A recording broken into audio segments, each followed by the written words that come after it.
I didn't expect you to be able to afford such a place. Great job, dear. We don't mind moving in here with you.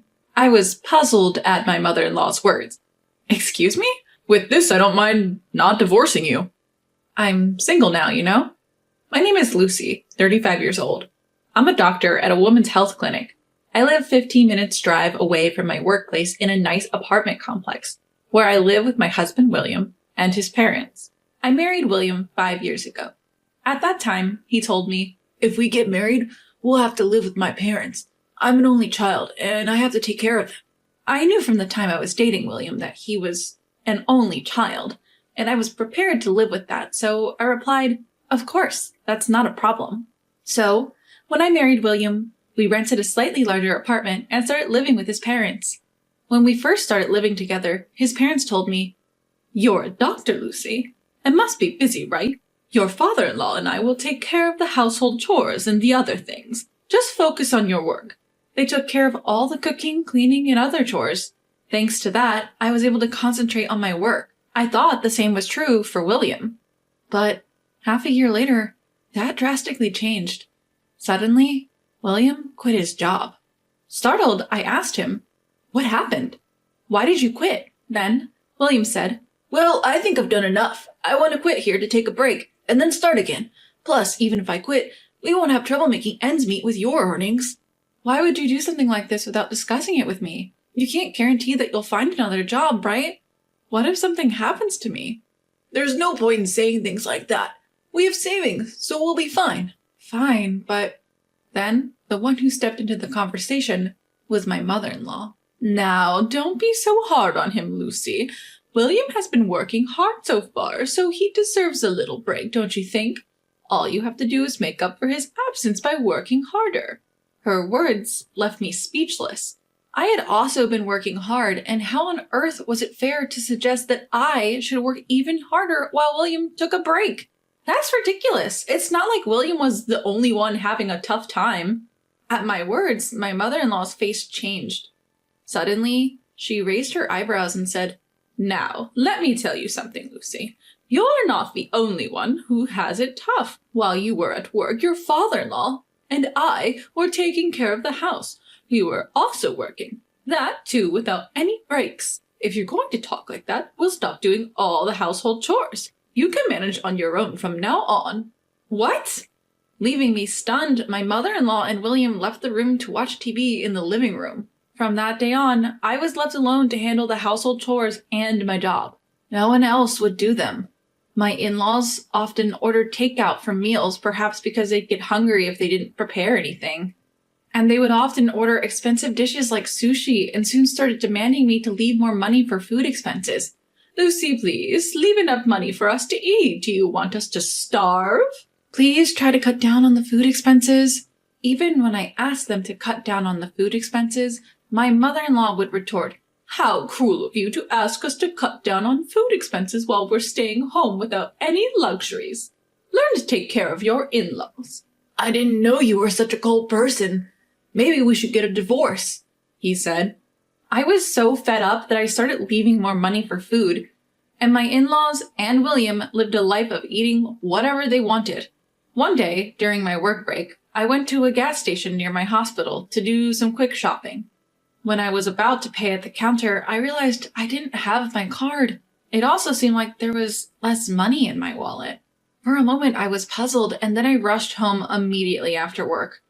When I got home and rushed into the living room, there was a brand new large television. "Oh, welcome back, Lucy. You're early today." "Why are you in such a rush?" "Oh, Lucy, isn't it nice?" All three of them had malicious smiles on their faces. "What is this? How did you afford this?" "We had savings, obviously." "Savings?" That's when my mother-in-law spoke up. "Oh, Lucy, we didn't know you were saving so much for us. You should have told us earlier if you're going to be such a dutiful daughter-in-law. Now we can buy a lot more things. You finally proved yourself useful as a daughter-in-law." I found my card on the table. "My card? So, did you lose my savings? But how did you get the PIN?" "It's not hard to figure it out. It's only natural. We're married after all." My mother-in-law looked pleased, said, "Oh, you really do love William. using his birthday as the pin. Honestly, I thought you didn't care about him at all, but you've proved me wrong. But it's not that I set the pin thinking of William. I just hadn't changed it since we got married. There's no way I could love William as he is now. Then, my mother-in-law and William, getting carried away, said, "Well, you haven't acted right as a daughter-in-law so far, so there's no point in making a fuss about this. The only way you can honor us is with money. Just quietly hand over your savings to us. From now on, please hand over $4,000 a month. From now on, don't squirrel away your money behind our backs. Make sure to give us our fair share," William had the audacity to add. Infuriated by their brazenness, I retorted, "This isn't a joke. Why should the money I earned go to your pocket money? If you want money so badly, work for it. This goes for you, mother-in-law and father-in-law too.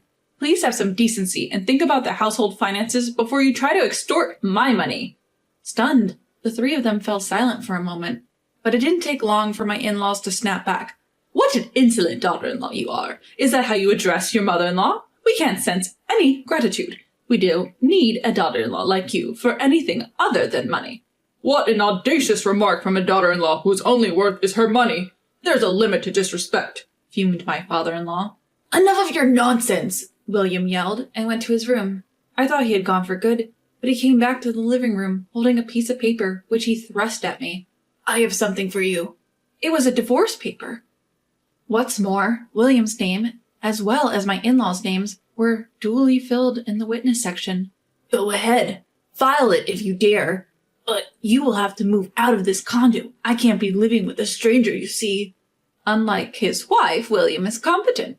"Lucy, we can forgive your rudeness as a slip of the tongue now. But from now on, if you talk back to us even once, we'll really have William divorce you." The three laughed their souls out. The sight got my blood boiled with anger. But so did an equal measure of joy. But it's too early to get back at them. Suppressing my urge to leap for joy, I said, "Well, I'll start moving out some of my stuff and other essentials," and headed for my room. My in-laws and William looked puzzled. Did they think I would apologize out of desperation if they mentioned divorce? What a naive thought. The divorce papers even had a signature on them. I quickly packed up my valuables and said, "I'll be leaving now. Please don't come to me even if you are in trouble." With that, I left my condo. Of course, taking the divorce papers with me. I stayed at a nearby business hotel that night. I canceled the card William had used online. When I checked my balance, the card, which once had over $10,000, only had $3,000 left. I really wondered what they had spent so much money on. My savings are not limited to that account. Just in case, I have ample savings in 2 other accounts as well. While it hurt to have $7,000 spent, I thought it was inevitable if it meant cutting ties with that family. And the next day, I went to the city office first thing in the morning and filed the divorce papers. The divorce papers were accepted, and when I checked my family register certificate just to be sure, I was indeed divorced. Finally, I had cut ties with that mother and son. While I wanted to jump out of joy, there were still things that needed to be done. I went to a real estate agency and took care of 2 matters. One of them was buying a house for myself using the money I had saved over the years. Through this experience, I truly understood the importance of living my own life freely. I never knew when or how that freedom might be taken away. I realized how important it was to take immediate action when I wanted to do something. So, I bought a new, single-story house, with its spacious living room, a practical system kitchen, and a walk-in closet. Everything was mine. I bought all the furniture that day and moved what I could into the house. The next 3 days were spent shopping. While it was hard to get everything I needed, it was the most fun I'd had in a long time. Replacing everything with new items required a substantial amount of money, but I thought it was a worthy expense for a new start. A few days later, around 8 p.m., my doorbell rang. I was in the middle of dinner and wondered who could be calling at this time. When I checked the intercom, there stood William, my former mother-in-law, and my former father-in-law, a sight that was almost nostalgic. I knew they'd come. With that, I went to the door and opened it. William immediately confronted me with great force. "Hey, what the hell are you thinking? Moving out without telling anyone is crazy." At that, my former in-laws tried to calm him down. "William, calm down. We said we would complain after we've calmed down. Remember, right, dear?" "That's right. Look, isn't it a good house? It looks more spacious and comfortable than our current condo. As they said this, the three of them barged into my house without permission. Wait a minute. Don't just barge into my place. I tried to stop them, but... Shut up. This is our house. What's wrong with us coming in? With that, the three of them went ahead and entered my house. The furniture is not to my taste, but the overall build is decent. I admit, it might be more comfortable than our current condo. I didn't expect you to be able to afford such a place. Great job, dear. We don't mind moving in here with you. Excuse me? We're telling you that we approve this condo.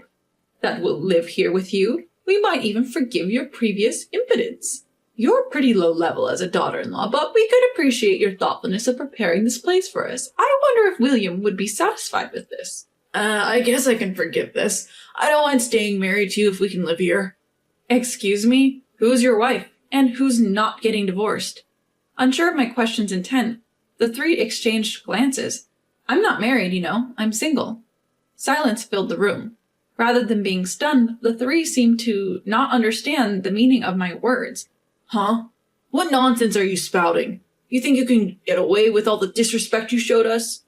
I shoved the divorce certificate right into William's stunned face. His and my in-laws' faces changed color upon seeing it. Lucy, how dare you do such a thing without consulting us? Do you think you'll be forgiven? Yep, I did. You gave it to me for that purpose, didn't you? Lucy, how dare you do such a thing without consulting us? Do you think you'll be forgiven? What do you mean forgiven? Your names were also clearly written on that divorce notice, weren't they? Writing your names there means you've made a decision, right? You were the ones who prepared the divorce papers in the first place, weren't you? William clearly told me to file it if I could, so I did. What's the problem? At that, the three kept their mouths shut, with red faces. I decided to press further. By the way, you're the ones who kicked me out. You seem to have forgotten, but the condo you guys live in right now is under my name. Now that we're strangers, I have no need to keep that contract, so I've canceled it. If you don't leave within a week, you guys will be evicted out of that place. You... Their fiery red faces quickly turned pale, and then I launched my final attack. I held my phone and made a call. Oh, hello, I'm sorry, but there are 3 people who forced their way into my house. Yes, I have trespassers here. Please come immediately. The address is... I had called the police. Everything was perfect. Don't think you'll get away with this. What a daughter-in-law. I can't believe you'd go so far as to call the police on your family. Remember this. How disrespectful of you. Each spat their parting words and fled from the house. And yet, I've been saying that I'm single. And so, my battle finally came to an end. I thought that those 3 would launch an attack at the hospital where I worked, but surprisingly, they never showed up. They seemed to have stubbornly stayed in the apartment even after the termination notice period of a week. And once I received a call from the real estate agent, however, I told them, those people are complete strangers to me, so it seems they were charged with trespassing and taken care of by the police. Afterwards, each of them was fined $1,000, but to no one's surprise, they didn't have such money. A relative from the countryside paid on their behalf, and apparently they were all forcibly taken to the countryside. By now, they are probably helping out on a farm for free at the relative's house. As for me, everything is going smoothly. My new life is so comfortable since I'd completely forgotten how wonderful living alone could be. Having been away from living for myself rather than anyone else for a long time, each day feels fresh. From now on, I plan to enjoy each day to its fullest, in order to make the most of my life.